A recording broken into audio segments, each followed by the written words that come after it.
Les escrocs, les criminels les plus sournois. Charmants, froids et calculateurs, ils trahissent la confiance et détruisent des vies, tout en restant une énigme totale. Nous allons explorer le monde mystérieux de ces grands criminels. Nous vous fournirons un aperçu inédit des rouages complexes de l'esprit de quelques-uns des escrocs les plus rusés du monde.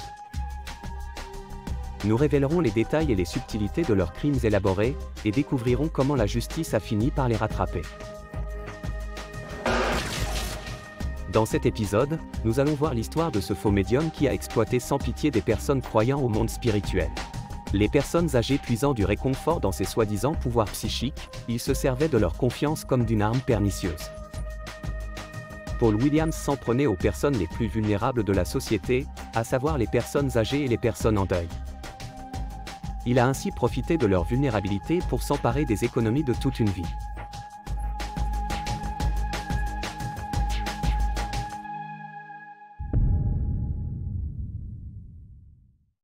Paul Williams se décrivait lui-même comme l'un des meilleurs médiums qui existent. Paul Williams était un escroc cruel, qui utilisait son charme envoûtant et des mensonges à glacer le sang, pour escroquer froidement les personnes âgées, en deuil, et sans défense. Je décrirais Paul Williams comme un escroc opportuniste. Il utilise son statut de médium pour attirer les gens. En manipulant les personnes qui croient à la voyance, Paul Williams a commis l'impensable. Il a abusé de la confiance de ces personnes âgées, en inventant de touchants messages venus du monde spirituel, qui poussaient les gens à lui donner leur argent. Il a repéré une occasion de manipuler les personnes les plus vulnérables de notre société. Les personnes âgées et celles devenues veuves depuis peu. Paul Williams était un médium sans pitié, qui utilisait ses pouvoirs pour tirer avantage de la solitude de ces gens. Il utilisait ensuite la psychologie pour les convaincre de lui donner de l'argent, d'inscrire son nom sur leur testament, ou tout ce qu'il pouvait leur demander. Paul Williams pourrait avoir un doctorat en art de l'escroquerie. En 1997, Paul Williams, âgé de 39 ans, vit à Stourton, dans les Midlands, avec sa femme et sa famille. Paul est bien connu dans la région du Black Country, il est une sorte de célébrité locale en raison de son don autoproclamé. Dans les Midlands, Paul Williams est mieux connu sous le nom de Paul de Haran. C'est son nom de scène. C'est un médium, ou du moins, c'est ce qu'il veut faire croire. Il s'était fait un nom au sein de la communauté locale, grâce aux diverses sessions de médiums spiritualistes qu'il animait dans la région. Il aimait se considérer comme un homme assez apprécié. Les gens venaient le voir pour ses pouvoirs psychiques, pour sa capacité à exorciser les fantômes, pour son don pour lire l'avenir, pour sa capacité à contacter des proches décédés, des êtres chers, ce genre de choses. Et il était très ostentatoire. La plaque de sa voiture était même « psychic », qui signifie « voyant » en anglais. Tout le monde était un peu en admiration devant lui. Et il n'y avait aucune raison de croire qu'il n'était pas sincère. Paul Williams était charmant, agréable et populaire. Le showman par excellence. Et même l'origine de son don psychique était spectaculaire. Il a déclaré avoir participé à la bataille de Port Stanley. Il avait cette histoire épique, relatant les circonstances de sa mort et de son espèce de renaissance. Ce qu'il m'a dit à moi et à quelques autres personnes présentes à l'époque, c'est qu'il avait participé à la guerre des Malouines. Il y avait eu une explosion et des éclats d'obus arrivaient droit sur lui, mais il les avait vus arriver au ralenti. Il ne pouvait absolument rien y faire. Il savait qu'ils allaient le frapper et il ne pouvait pas bouger car il était bloqué. Et puis apparemment, il est mort, il a senti qu'il était passé de l'autre côté. Il a vu la lumière blanche et il a été attiré vers cette lumière. Et il y avait sa grand-mère au bout de la lumière blanche. Sa grand-mère, qui, selon lui, avait des dons de médium, lui a dit « Paul, ton heure n'est pas venue. Retourne-y et aide les gens. » C'est à ce moment qu'il aurait acquis le don de médium. Il était revenu pour une raison, peut-être pour devenir cette personne au talent surnaturel qui allait aider toutes sortes de gens de différentes façons, grâce à ses dons. Paul Williams a été interviewé en 1999 pour un pilote télévisé non diffusé, intitulé « Fantômes et autres mystères du Black Country ». Dans cette séquence, Williams parle de l'événement extraordinaire qui a révélé son don de voyant. Quand j'ai récupéré de cet accident, après une longue convalescence, j'ai commencé à me demander pourquoi ça m'était arrivé. Et j'ai commencé à m'intéresser au paranormal. Des années plus tard, l'histoire de Paul Williams s'est révélée être une pure invention. Et un avant-goût de la supercherie à venir. Des vérifications auprès de la Royal Air Force et de l'armée ont révélé qu'il n'y avait aucune trace d'un homme de ce nom, ou né à cette date, ayant servi au Malouine à l'époque. Comme tout ce que dit Paul Williams, c'est un ramassis d'inepties. Malgré les origines fictives et farfelues du prétendu don de médium de Paul Williams, sa carrière de médium lui a permis de mener une vie de luxe et d'opulence. Paul Williams vivait dans une jolie petite maison d'éclusier sur un canal, dans le Staffordshire. Sa maison était très impressionnante à regarder. Elle est très pittoresque. C'est une maison qui doit coûter très cher. Au bord du canal, à côté de sa maison, il a ouvert une boutique de cristaux et de cartes de tarot. Il vendait toutes sortes d'objets mystiques.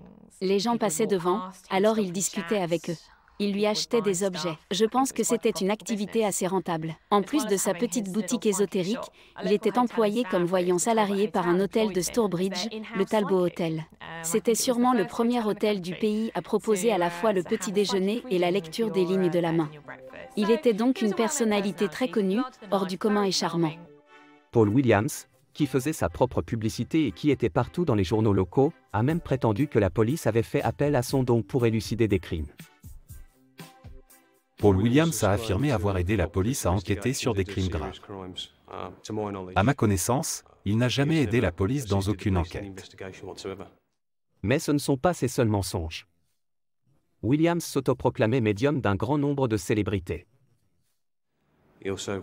Il a également affirmé avoir été l'ami ou le conseiller spirituel de plusieurs célébrités. Cela concerne de nombreuses stars de la télévision, du sport et de la musique. Mick Hucknall de Simply Red, Babs Windsor, Steve Davis, Michael Barrymore.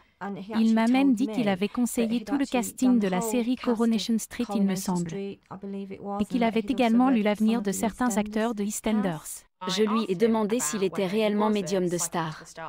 Je lui ai dit, vous étiez le voyant de Barbara Windsor, n'est-ce pas? Il m'a répondu, oui, mais c'était il y a longtemps, ça fait des années. Ah d'accord, alors c'est vrai? Oui, bien sûr. Et Michael Barrymore, vous le connaissez bien? Oui, tout à fait. Mais il semblait moins sûr de lui. Puis j'ai ajouté, Mick Hucknall, Steve Davis? Oui, mais c'était il y a longtemps. Lorsqu'on leur pose la question, toutes les célébrités à qui Williams a prétendu avoir donné des lectures psychiques dénient avoir rencontré Paul Williams ou Paul de Haran. Mais il n'a pas uniquement raconté des mensonges sur des célébrités. Ce n'étaient pas des mensonges anodins, du genre « je suis un héros de guerre ». Il ne se contentait pas de dire « oui, j'étais pote avec Michael Barrymore ». Ils étaient bien plus nocifs que ça. Williams visait les personnes âgées et vulnérables. Ce qu'on pense, c'est qu'il a dû escroquer beaucoup de gens. Mais sa manière de procéder est très difficile à prouver. Irene Nixon en est le parfait exemple. C'était une vieille dame. Elle s'intéressait beaucoup au paranormal et aux capacités psychiques. Elle était passionnée par ce genre de choses. On pense que c'est après avoir discuté avec des proches d'Irene que Paul l'a rencontrée lors d'une soirée de spiritisme à laquelle elle avait participé. Il lui a dit, comme à beaucoup d'autres femmes, qu'il pouvait parler à son mari décédé. Irene Nixon l'a cru. Après tout, c'est un homme charmant. Il a une très bonne réputation en tant que médium. Elle croyait en ce genre de choses. Elle avait sûrement envie de croire qu'il pouvait parler à son mari décédé. Elle était manifestement très bouleversée. Elle avait besoin de réconfort. Et puisqu'elle croyait au phénomène psychique, elle pensait que Paul avait potentiellement la capacité d'entrer en contact avec son mari. Bien sûr, ça la consolerait énormément de savoir que son mari décédé pensait encore à elle. Et Paul a bien profité de cette espérance. À suivre, la cruelle mise en scène de voyance de Williams lui permet de se faire de l'argent, mais va honteusement mettre à la rue des personnes âgées innocentes.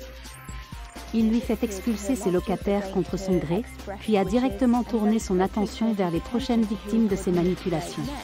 Paul Williams est probablement ce qu'on peut considérer comme un escroc traditionnel. Paul Williams s'est fait passer pour un voyant et un médium. Mais en fin de compte, il s'est avéré être un escroc insensible et méthodique, s'attaquant à des personnes âgées et vulnérables. On ne peut pas escroquer les gens et leur soutirer leur argent comme ça, en se faisant passer pour ce qu'on n'est pas. On peut dire que cet homme est quelqu'un d'extrêmement charmant. Les personnes qui avaient rencontré Paul croyaient qu'il était quelqu'un d'authentique. Il s'en prend aux personnes vulnérables, aux personnes âgées et en détresse et il se sert de leurs émotions de manière très efficace. On sait maintenant que le don psychique de Paul Williams est bidon. Mais en 1998, il se retrouve dans une position idéale en devenant l'un des principaux voyants et médiums des West Midlands. Et il parle ouvertement de ses soi-disant pouvoirs psychiques. Je suis monté dans la chambre où elle avait eu ses problèmes. Et lorsque j'ai fermé la porte, toutes les photos qui se trouvaient sur ce buffet se sont détachées, elles ont foncé vers moi, et m'ont propulsé contre le mur, ce qui m'a légèrement sonné. Mais personne ne se doutait que cet homme était un charlatan qui s'apprêtait à dérober les économies d'au moins 2 victimes dont on ait la connaissance. Il offrait souvent des consultations psychiques, que ce soit pour des personnes qui voulaient exorciser des fantômes ou des gens voulant contacter des proches décédés. Et il organisait aussi ces espèces de sessions. Des groupes de 20 ou 30 personnes qui se réunissaient pour faire une sorte de rituel en se tenant par la main, ce genre de choses. Il jouait le rôle d'intermédiaire, de médium, c'était littéralement le médium psychique du groupe. Paul Williams utilisait son faux don de médium pour escroquer les gens, ce qui faisait que ses victimes venaient directement à lui. Très pratique pour lui. C'est un exemple de ce qu'on appelle des victimes autosélectionnées, une des causes de la popularité et de la rentabilité des escroqueries liées aux voyants. Car quand des gens viennent vous consulter en tant que médium, vous savez déjà que ce sont des personnes assez crédules. Ils viennent vous voir en disant « moi j'y crois ». Vous êtes donc très bien parti. Et bien sûr, il n'y a aucun moyen de contredire ce que disent les personnes décédées. Les escrocs ont donc beaucoup moins de risques de se faire attraper. Les personnes qui viennent voir Paul Williams viennent de perdre un être cher. Elles sont dans un état de vulnérabilité intense. Elles sont âgées et elles ont besoin de soutien. Elles ont besoin qu'on les aide. Elles demandent de l'aide. Et il a totalement abusé d'elles et trahi leur confiance.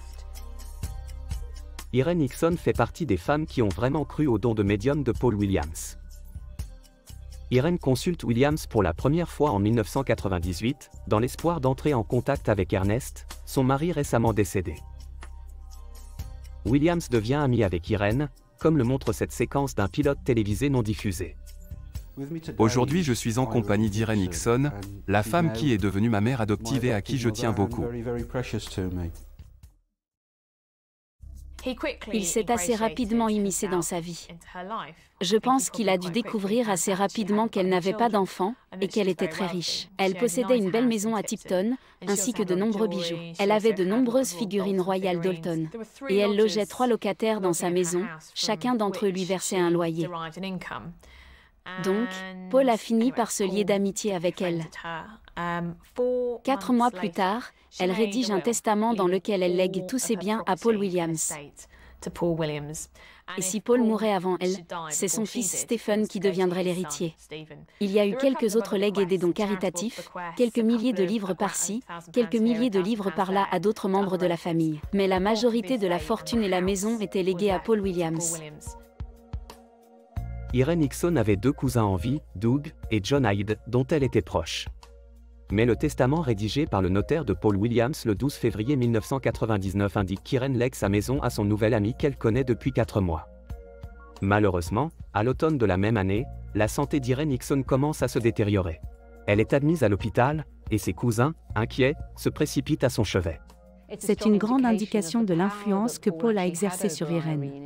Le fait que, quand elle était à l'hôpital et que ses 2 cousins, dont elle était très proche, puisqu'elle passait tous ses Noëls avec eux et leur rendait régulièrement visite.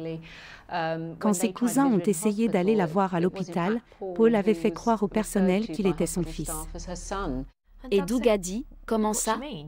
Elle n'a pas de fils. » Et l'infirmière qui répond, « Si, je l'ai rencontré, c'est Paul. » Doug connaissait l'existence de ce Paul. Il savait que Irene s'intéressait à la spiritualité et à ce genre de choses. Il s'est dit qu'il devait faire partie de ce genre de groupe. Il a dit à Paul, « C'est quoi cette histoire ? Vous vous faites passer pour son fils ?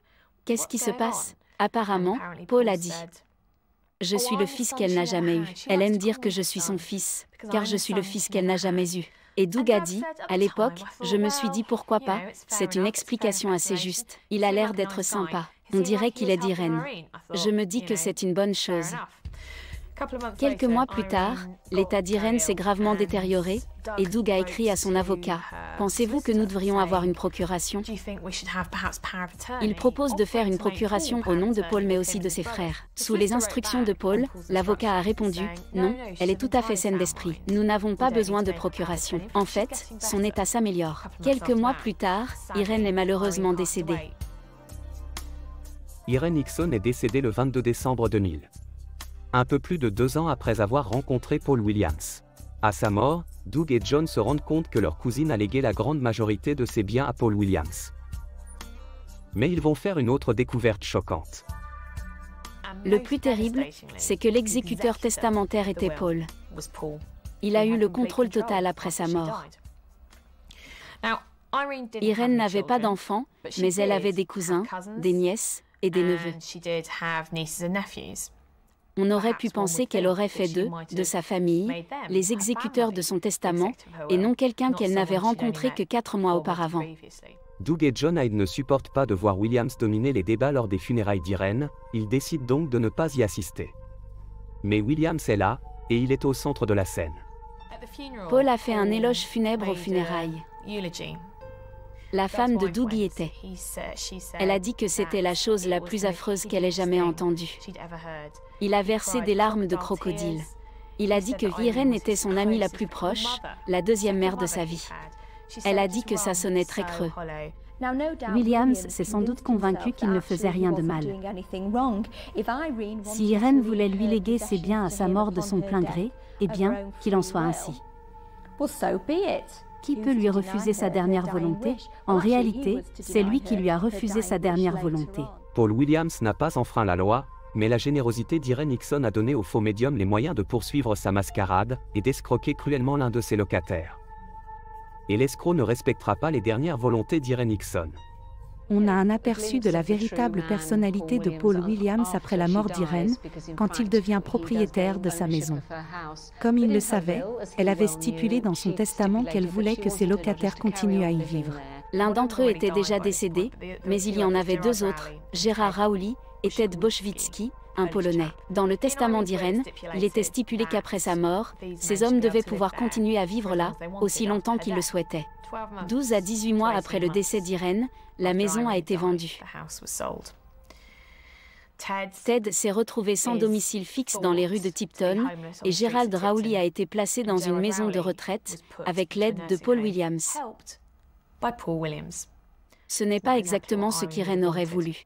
Il a totalement abusé de la confiance qu'elle avait placée en lui. Et il a très vite tourné son attention vers sa prochaine victime.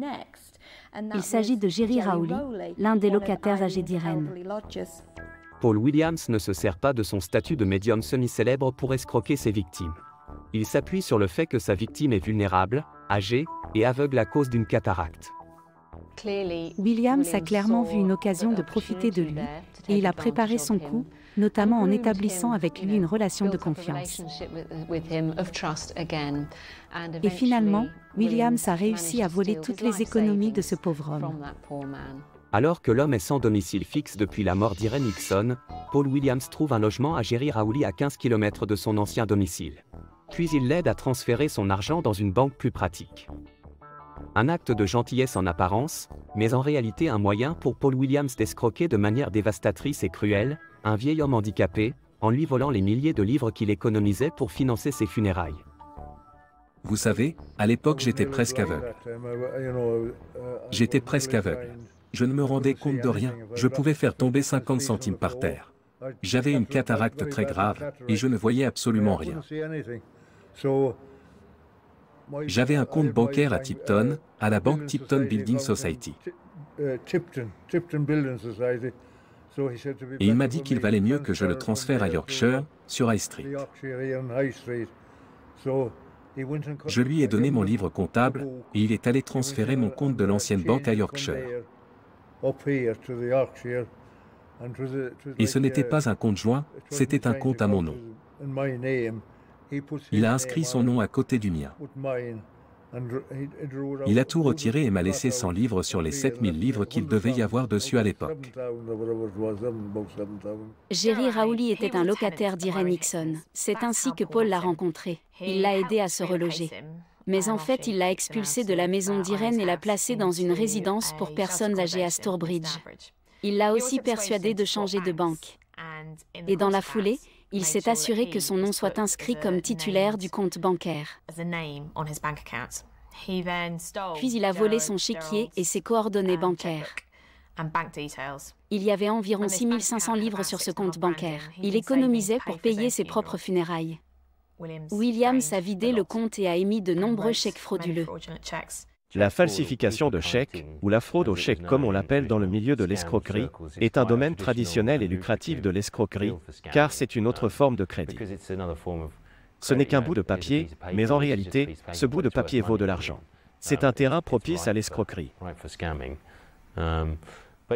Pour moi, c'est une nouvelle preuve que les escrocs n'ont pas de problème de conscience. Il arnaque sans remords ce pauvre homme qui est âgé et aveugle. Il n'a vraiment aucune humanité.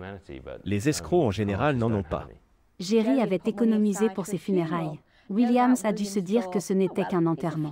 Il ne sera pas conscient de ce qui se passera lors de ses funérailles. Soyons réalistes, il sera mort. Donc ça n'a aucune importance. Ça n'aura pas d'importance si je lui prends cet argent. En 2003, Paul Williams vole 2900 livres sur le compte de Jerry Rowley. Il utilise aussi frauduleusement le chéquier du retraité pour lui voler 3591 livres supplémentaires, vidant presque totalement son compte bancaire. Un ami de Jerry s'inquiète du fait que Paul Williams possède le livret bancaire de Jerry Rowley. Jerry essaie de contacter Williams à plusieurs reprises pour lui demander le livret, en vain. Son ami l'emmène donc à sa nouvelle banque, où l'horreur de ce que Williams a fait à cet homme de 82 ans est finalement révélée. C'est la propriétaire de l'hôtel Talbot qui avait eu des informations à ce sujet. Elle m'a emmené à la Yorkshire Building Society, mais il avait tout retiré. Tout l'argent avait été retiré au nom de Paul Williams. Il a d'abord retiré 1200 livres pour payer son essence au garage Wollaston. 1200 livres. Je ne savais rien de tout ça. Il a retiré l'argent à son nom. Il y a apposé sa signature. C'était mon argent. Chaque centime, je l'avais gagné. C'est ainsi qu'il a été attrapé pour la première fois. Gérald a découvert que de l'argent avait disparu de son compte. Il se doutait que c'était Williams et s'est rendu à la police. C'est un moins que rien. J'éprouve un profond dégoût pour cet homme. Un moins que rien.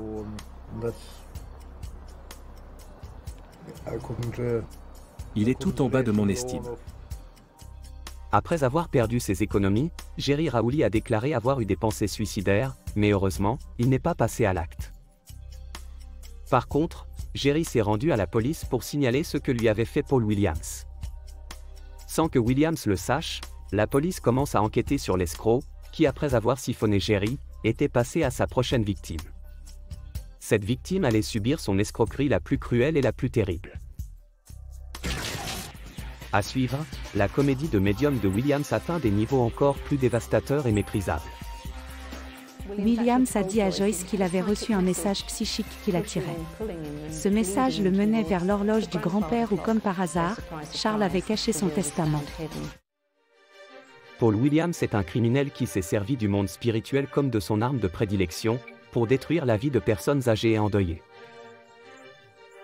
Il a essayé de se donner une image positive pour encourager les autres à lui faire confiance. Williams se faisait passer pour un médium pour escroquer les personnes âgées, vulnérables ou endeuillées. C'est un homme qui tirait du profit d'une manière vraiment très cruelle et insensible. Il profitait de personnes âgées, solitaires et très vulnérables. C'est ignoble. On ne peut pas jouer avec la vie des gens comme ça. Il a escroqué plusieurs personnes en leur soutirant de grosses sommes d'argent, et on pourrait presque croire qu'elles lui ont donné cet argent volontairement. La méthode de Paul Williams consistant à utiliser le monde spirituel pour escroquer les gens peut paraître novatrice. Mais dans les annales sombres et tordues de l'histoire de l'escroquerie, de nombreux criminels ont utilisé cette méthode cruelle et sans cœur. Les faux médiums font ça depuis longtemps. Pour convaincre les gens qu'ils sont authentiques, ils utilisent ce qu'on appelle la lecture à froid. Parfois, ils utilisent aussi la lecture à chaud. La lecture à froid consiste à observer la posture des gens et plus précisément, à écouter ce qu'ils disent. Ils observent les petits indices qu'ils leur donnent et les combinent avec des affirmations, des suppositions ou des déclarations très générales, qui ont une forte probabilité d'être justes. Ensuite, ils observent les réactions des gens. Ils utilisent ensuite ces réactions pour être de plus en plus précis. Tout du long, les gens les croient sincères. Mais en réalité, ils ne réalisent aucune découverte sur le plan psychique. Ce sont des devinettes et de l'observation. La lecture à chaud, c'est quand on fait des recherches. On se renseigne à l'avance sur la personne qui vient nous voir. On la recherche sur Internet, on peut même engager un détective privé pour dénicher des informations. Et bien sûr, on les étonne en leur donnant les informations qu'on a lues dans leur esprit. Après avoir brièvement travaillé avec Paul Williams, la médium Sabina Eward a été témoin direct de sa lecture à chaud. Je le décrirais comme une personne assez manipulatrice. Parfois, il me demandait presque de le rassurer afin de prouver au public qu'il était sincère. Par exemple, je crois que nous étions au centre commercial, et en dessous du centre, des personnes avaient péri dans un accident de mine de charbon. Et il disait, « Est-ce que vous ressentez quelque chose dans cet endroit ?» Il se renseignait d'abord sur un endroit, puis il prétendait avoir une connaissance psychique du lieu grâce à sa capacité psychique. Il commençait donc par lire des articles et ensuite, il mettait en scène ses faux talents de médium pour faire croire qu'il ressentait des choses. Comme le montre cet extrait d'une émission télévisée non diffusée, Paul Williams travaillait dur pour essayer de convaincre le monde que ses dons de médium étaient bel et bien réels, et non un outil qu'il utilisait pour voler les économies de ses victimes. Je voyage dans tout le pays pour étudier le paranormal, pour être témoin de ces événements. Mais l'endroit que je préfère, c'est chez moi, dans le Black Country. Personne n'aurait pu prédire sa prochaine escroquerie sans pitié. Mais il inquiétait et contrariait certains de ses clients qui lui faisaient confiance. Des personnes qu'il avait consultées venaient me voir énervée par son attitude à leur égard. Parfois, il disait simplement « Je ne peux pas lire pour vous. C'est tout, je ne lis pas pour vous. » Donc ces personnes pensaient au pire. Elles venaient me voir un peu effrayée. Quand je regardais les cartes et que tout allait bien pour ces personnes, je me demandais à quel jeu ils jouaient. Avec le recul, il les a peut-être rejetées parce qu'elles n'avaient pas les moyens financiers pour lui permettre de gagner de l'argent. Je suis sûre qu'il a vu des gens de tous horizons. Mais il était probablement capable de choisir précisément les personnes les plus dociles, celles qui étaient les plus influençables, les plus susceptibles de lui demander son aide et de lui faire confiance. Bien souvent, c'étaient des personnes âgées. Il savait aussi que ces personnes allaient probablement mourir très prochainement. Il y avait donc une belle somme d'argent à récupérer s'il se liait d'amitié avec ces personnes. En 2004, Williams s'était déjà fait pas mal d'amis. Il a hérité de la maison d'Irene Nixon, puis il a volé plus de 6 000 livres à son locataire handicapé. Paul Williams ignorait que la police avait commencé à enquêter sur lui.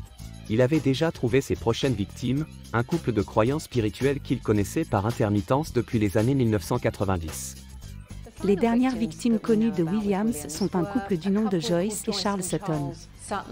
Il connaissait Williams depuis le début des années 90 et l'avait rencontré par l'intermédiaire de la communauté spirit. Ils ont construit une amitié et une proximité au fil des ans et j'imagine qu'ils se faisaient grandement confiance. Mais jusqu'à présent, il ne leur avait encore rien volé. Joyce Sutton et son mari se rendaient souvent aux sessions spirituelles qui se tenaient régulièrement dans divers établissements de Stourbridge. Ils sont devenus bons amis. Joyce Sutton a également demandé à Paul Williams de l'aider à se débarrasser d'un mauvais esprit à son domicile, à Dudley. Joyce et Charles avaient rencontré Paul Williams, ou Paul de Haran comme il se faisait appeler, lorsqu'il avait exorcisé le fantôme de la première femme de Charles Sutton à leur domicile. Joyce était la deuxième femme de Charles et s'imaginait que sa première femme n'était pas ravie de leur mariage. Williams avait même l'habitude de se vanter de ce qu'il avait fait pour Joyce et son mari. Pour faire court, j'ai réussi à régler ce problème et la dame est aujourd'hui très reconnaissante. Je reçois chaque année des cartes de Noël de sa part, des cartes d'anniversaire et des petits cadeaux, elle est heureuse. Joyce Sutton était peut-être heureuse à l'époque, mais elle était loin de se douter que le faux médium allait finir par la manipuler. Elle croyait manifestement tout ce que lui disait Paul Williams. Les réunions auxquelles elle a assisté lui ont permis d'acquérir une bonne connaissance du monde spirit et du spiritisme. Avec la publicité que Paul se faisait, les réunions auxquelles elle participait et le service qu'il lui avait rendu chez elle. Je pense qu'elle croyait tout ce qu'on lui disait. Fin 2004, Charles, le mari de Madame Sutton, est tombé malade. Madame Sutton demandait régulièrement à Paul Williams de la conduire à l'hôpital et de faire de petites courses pour elle. Malheureusement, Monsieur Sutton est décédé à la fin de l'année 2004. Ça a été une catastrophe pour Madame Sutton. Charles Sutton a eu une crise cardiaque, un AVC brutal. Il est décédé en décembre 2004. Joyce, dévastée, trouve alors réconfort auprès de son ami Paul de Harran. Paul Williams intervient pour consoler la veuve éplorée, la première étape de son plan machiavélique. Et étonnamment, il a vraiment été là pour elle. C'était un roc, il l'a aidée à surmonter la mort de son mari. En fait, il l'a encouragée à s'installer dans un hôtel pour l'aider à se remettre de la mort de son mari. Au fur et à mesure du temps, Joyce faisait de plus en plus confiance à Paul Williams. Et c'est ainsi qu'il a réussi à obtenir ce qu'il voulait de la part de Joyce. Les similitudes entre l'affaire Hickson et l'affaire Sutton résident dans la relation entre Williams et ses victimes potentielles, mais aussi dans le fait qu'il ait utilisé ses soi-disant capacités psychiques pour exercer une emprise, une sorte de pouvoir sur eux. Le fait qu'ils puissent parler à quelqu'un qu'ils aiment. C'est cela la raison pour laquelle ils le respectent et lui font confiance. Il noue des relations avec eux pendant un long moment avant de passer à l'acte. C'est un homme très intelligent et manipulateur. Bien qu'il semble être un ami sympathique et compréhensif, Paul Williams complote en fait pour trahir et manipuler Joyce Sutton et le monde de la voyance à un niveau inédit jusqu'ici. Une trahison parmi les plus troublantes et écœurantes que l'on puisse imaginer. Peu de temps après la mort de Monsieur Sutton, Paul Williams a indiqué à Joyce Sutton qu'il avait reçu un message d'outre-tombe. Un message de Charles. Évidemment, Madame Sutton était très vulnérable et l'a cru. Ce qui est intriguant, c'est que Williams a dit à Joyce qu'il avait reçu un message psychique qui l'attirait. Ce message le menait vers l'horloge du grand-père où, comme par hasard, Charles avait caché son testament. Il y avait un testament dans l'horloge. Un bout de papier jauni et vieilli. Le testament, censé avoir été rédigé par Charles Sutton, léguait la totalité de ses biens, à savoir l'argent de son compte, à Madame Sutton et à Paul Williams à parts égales. Joyce elle-même a déclaré qu'elle n'arrivait pas à y croire, car Charles n'aimait pas beaucoup Paul. Mais ils sont allés à la banque. La banque a honoré le document et Paul Williams est reparti avec 6 500 livres de la pauvre Joyce. Mais ce n'est pas encore tout. Il a également volé ses chéquiers. Quand Joyce est partie 6 semaines en vacances, pour tenter de surmonter le décès de son mari, il a également utilisé ses chéquiers pour vider frauduleusement son compte en banque. Après avoir gagné la confiance de Madame Sutton, ainsi que l'accès à ses finances et à celles de son défunt mari, il a volé leur chéquier et a payé ses propres factures à l'aide de celui-ci, en imitant sa signature. À son retour de vacances, en février 2005, elle téléphone à la banque pour connaître son solde. Elle découvre alors que son compte est vide. Elle contacte alors la police et c'est ainsi qu'ils ont retrouvé sa trace. La fraude au chèque est allée trop loin. L'avidité de Paul Williams a causé sa perte. Joyce Sutton avait accepté les fausses affirmations de Williams à propos du testament. Mais lorsqu'elle se rend compte que l'escroc imite sa signature et vole de l'argent sur son compte, cette incroyable escroquerie surnaturelle s'effondre. Que l'on soit spiritualiste ou non, le fait de s'en prendre aux personnes récemment endeuillées constitue l'un des crimes les plus bas et les plus cruels que l'on puisse commettre. En tant qu'ami de Madame Sutton, Paul Williams a usé de sa confiance, puis en a abusé, dans l'espoir que, dans son chagrin, elle ne porterait pas plainte. Il va la voir en sachant qu'elle est dans une position très vulnérable. Elle est très déprimée et sans doute bouleversée par la perte de son mari. Et il s'est servi de cette détresse dans son propre intérêt. Je trouve ça absolument épouvantable. Je trouve ça horrible. La fraude est un processus qui prend beaucoup de temps. Il faut d'abord gagner la confiance de la personne, puis passer à l'étape suivante, à savoir la mise en œuvre de la fraude en elle-même. Le fraudeur doit impérativement gagner la confiance de la personne à qui il veut soutirer ou encore voler de l'argent. Ce stratagème a fait ses preuves, comme le prouve le cas de Joyce Sutton. Je pense que Williams est allé un peu trop loin avec ce faux message d'outre-tombe, cette histoire de testament derrière l'horloge du grand-père. Et pour moi, cela semble indiquer qu'il devenait de plus en plus gourmand. Peut-être trop gourmand. Et il n'était pas prêt à fournir les efforts qu'il avait fournis avec les autres personnes âgées.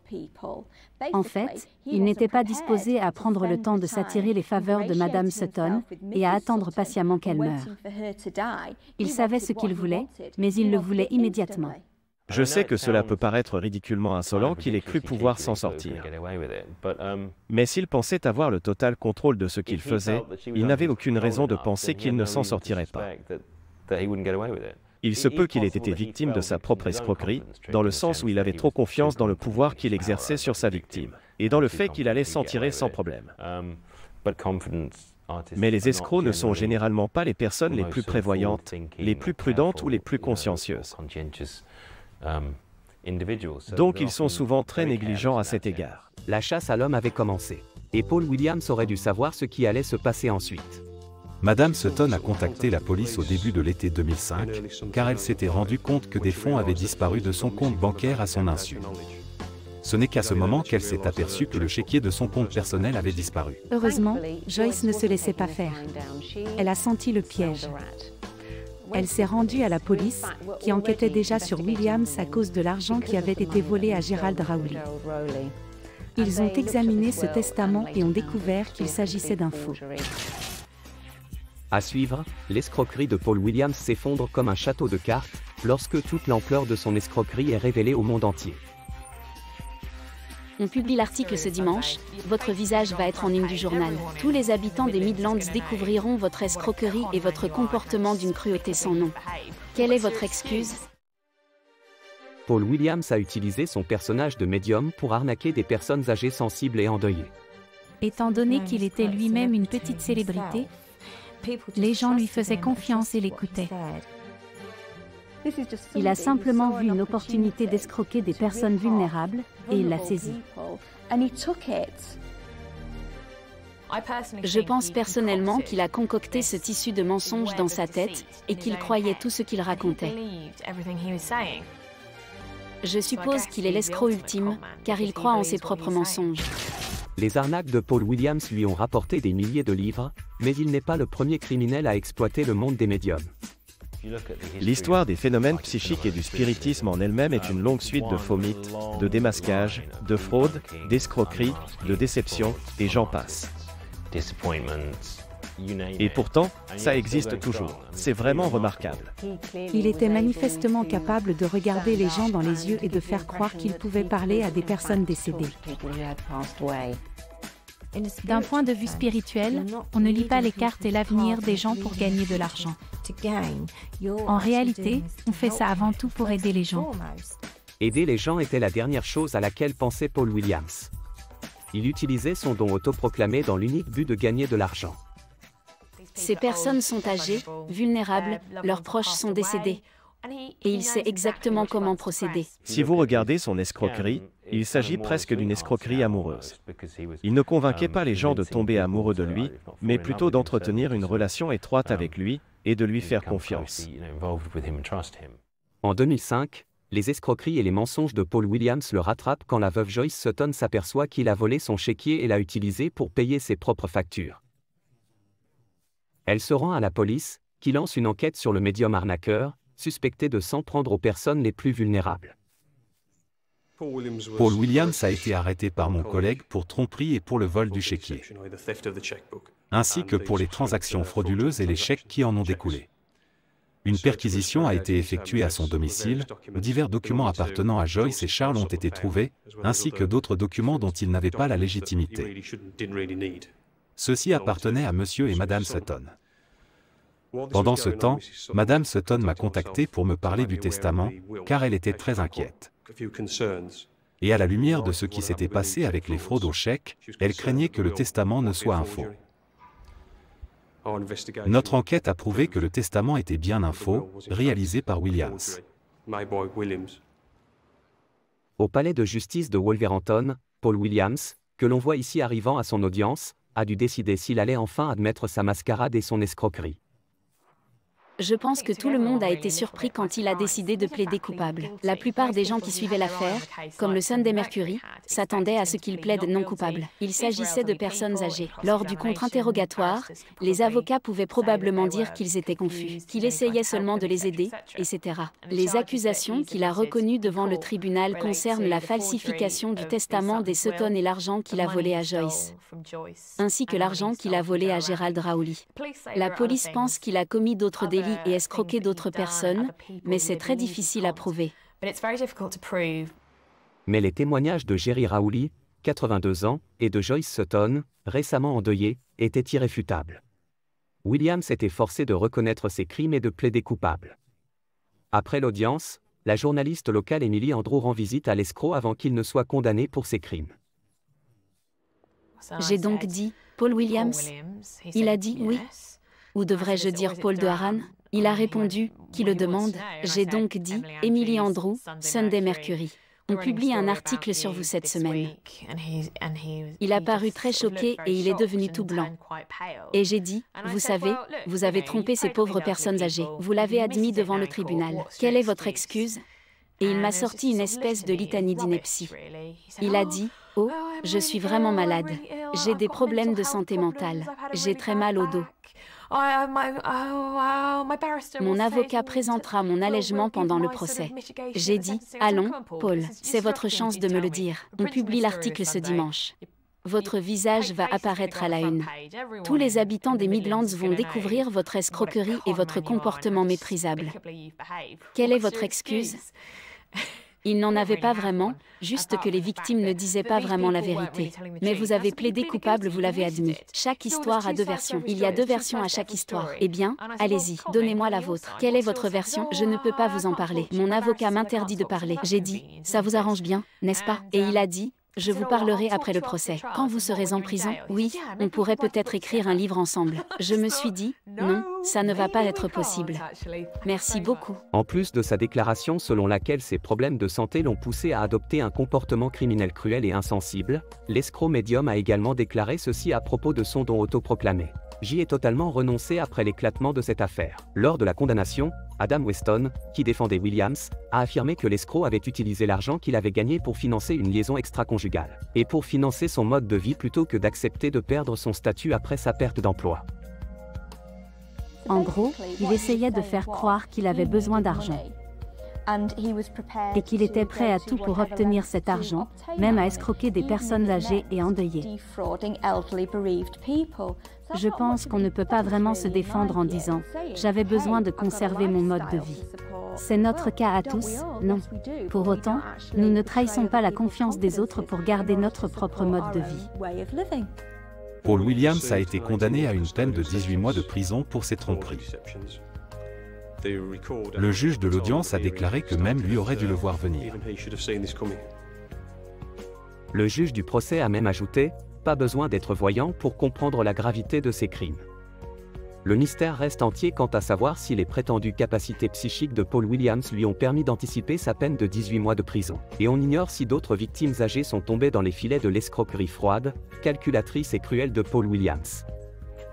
Mais Williams est un escroc tellement efficace que certaines personnes continuent de croire en son prétendu don, même l'une de ses victimes. Certaines personnes croient encore en ses talents de médium. Même Joyce Sutton, qu'il a escroqué de la manière la plus insensible qui soit. Elle croit toujours qu'il possède un don psychique. Je pense qu'elle croit toujours qu'il s'est débarrassé du fantôme de la première femme de Charles. Mais je pense qu'elle est absolument furieuse qu'il l'ait menée en bateau comme il l'a fait. Et qu'il ait froidement escroqué ces personnes âgées. Il a joué avec leurs sentiments et s'est enfui avec leur argent. Joyce Sutton a fait confiance à cet homme, elle sait maintenant qu'il a trahi sa confiance. Elle s'est donc plongée dans la solitude. Aucune des victimes âgées et vulnérables de Paul Williams n'a pu récupérer son argent après avoir été escroqué par le faux médium, qui est maintenant libre après avoir purgé seulement 4 mois de sa peine de 18 mois. C'est déchirant de penser que ces personnes lui ont ouvert leur âme et qu'il a profité d'elles. De plus, c'est très difficile d'établir une relation de confiance avec qui que ce soit après avoir vécu une chose pareille. Dans ce domaine des phénomènes psychiques, les gens s'autosélectionnent. Les personnes qui y croient seront automatiquement plus crédules face à ce genre de choses. Mais on peut espérer que toute personne ayant lu le rapport sur Paul Williams y réfléchira à 2 fois. Il a menti pour gagner de l'argent. Il a menti pour acheter à sa femme une Porsche haut de gamme. Il a menti pour vivre dans une maison luxueuse au bord du canal. Et il a menti pour profiter de ces personnes âgées vulnérables qui croyaient tout ce qu'il disait.